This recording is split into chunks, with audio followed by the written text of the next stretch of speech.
계속해서 솔로몬의 기도를 보면요, 하나님의 성품, 곧 하나님의 유일하심과 그 약속을 이루시는 신실함을 찬양했었죠. 그리고 계속해서 솔로몬은 하나님의 약속에 근거한 요청을 아뢰입니다. 그것은 뭐냐면 그의 아버지 다윗에게 하셨던 약속이죠. 그러니까 다윗의 후손으로 왕위가 이어지게 하겠다고 하시는 이른바 다윗 언약입니다. 물론 다른 것들도 포함되어 있지만 그 언약은 솔로몬이 왕위에 오름으로 이루어졌고, 솔로몬은 자신 이후에도 그 언약을 이루어 주시기를 구하고 있는 것입니다.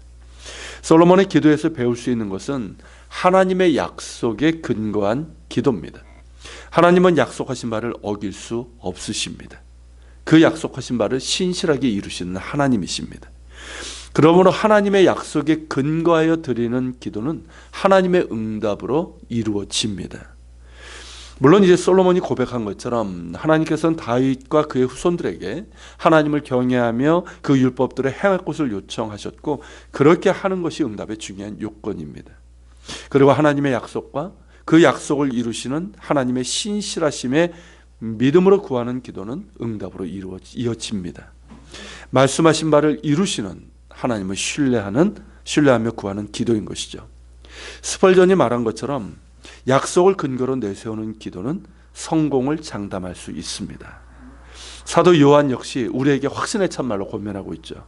그를 향하여 우리가 가진 바 담대함이 이것이니 그의 뜻대로 무엇을 구하면 들으심이라. 우리에게는 수백 수천 가지의 약속을 담고 있는 성경이 있습니다. 그리고 예수 그리스도 안에 있는 언약들이 있습니다. 그리고 여러분 개인에게 주신 약속도 있을 겁니다. 그 약속들을 붙들고 기도하십시오.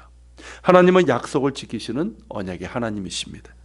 또한 약속을 받은 언약의 자녀답게 주의 뜻대로, 주의 말씀대로 새로운 삶을 살아갑시다. 그것이 말씀하신 바를 이루시는 하나님을 신뢰하는 자의 합당한 기도라고 할 수 있습니다. 이어서 18절에 보면 솔로몬은 자신이 정성 들여 건축한 이 성전에 대해서 겸손함으로 아뢰입니다. 지난 시간 본 것처럼 솔로몬은 하나님의 크고 높으시고 거룩하시고 또 그 어디에도 계시는 영이신 하나님을 알았습니다. 그런 까닭에 그는 자신이 지은 성전이 아무리 크고 웅장하다 한들 하나님을 거기에 제한할 수 없음을 고백했습니다. 하늘과 하늘의 하늘이라도 주를 용납하지 못하겠거늘 하물며 내가 건축한 이 성전이오리까. 이 고백이 바로 그것이고, 이는 하나님을 아는 지식에서 나오는 겸손입니다. 하나님을 바르게 할 때 우리는 겸손할 수 있습니다. 하나님을 아는 지식은 우리에게 하나님을 알게 하며 그 크시고 높으시고 거룩하신 하나님 앞에 우리는 아무것도 아님을 알게 합니다. 그러기에 겸손할 수 있는 것이죠. 솔로몬은 자신이 건축한 성전을 자랑하지 않았습니다. 고대 근동의 다른 왕들은 어땠을까요?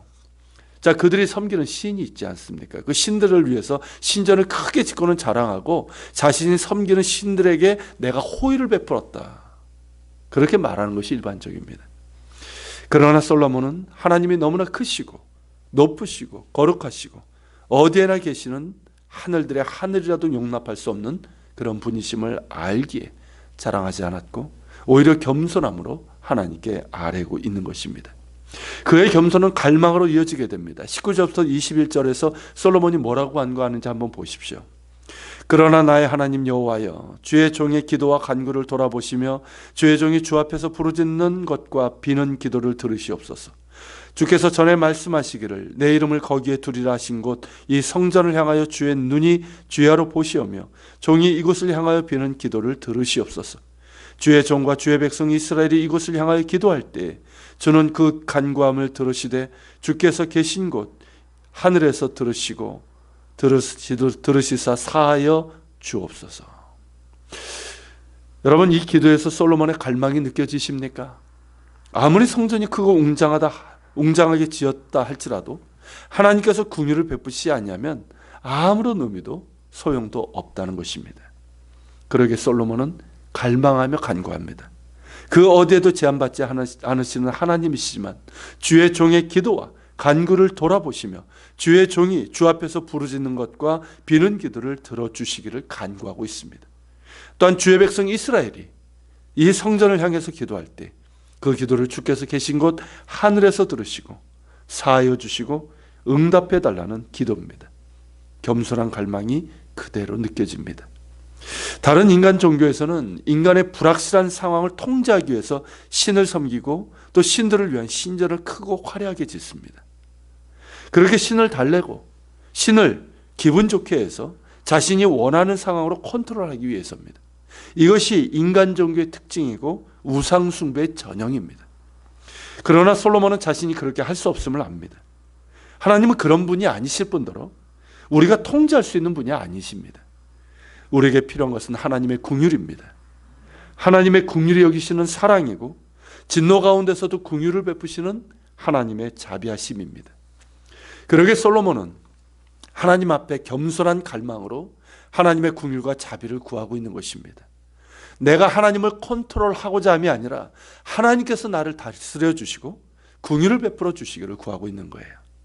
그러기에 그는 자신을 주의 종이라고 말하고 있는 것이고 이스라엘을 주의 백성이라고 말하고 있는 것입니다. 나와 이 백성은 주의 것이오니 다만 긍휼히 여기시고 성전을 향하여 기도할 때 하늘에서 들으시고 우리의 죄를 사하여 주시고 자비를 베풀어 주시기를 구하고 있습니다. 이 얼마나 아름다운 기도입니까? 내가 원하는 것을 얻기 위해서 나의 상황을 컨트롤하기 위해서 하나님을 찾는 것이 아니라 하나님께서 나를 다스려 주시고 긍휼을 베풀어 주시기를 구하는 이 기도가 어찌 그리 아름다운지요. 하나님께서 기뻐하실 만한 기도입니다. 우리 역시 이런 기도를 배워야 합니다. 솔로몬이 앞서 기도한 것처럼 우리의 요청을 아뢰기 전에 먼저 하나님의 성품을 묵상하면서 하나님의 유일하심과 그 선하고 인자하심을 찬양하며 주와 같은 분이 어디 있사오리까, 그렇게 찬양하며 기도할 수 있기를 바랍니다. 또한 우리의 요청을 아뢰을 때에도 하나님의 약속을 기억하면서 그 약속을 붙들고 구합시다.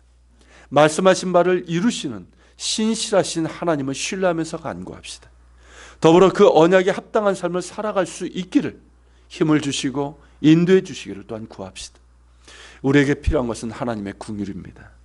하나님의 자비이고 하나님의 능력입니다. 하나님께서 우리를 다스려 주시고 긍휼과 자비를 베풀어 주시는 것입니다.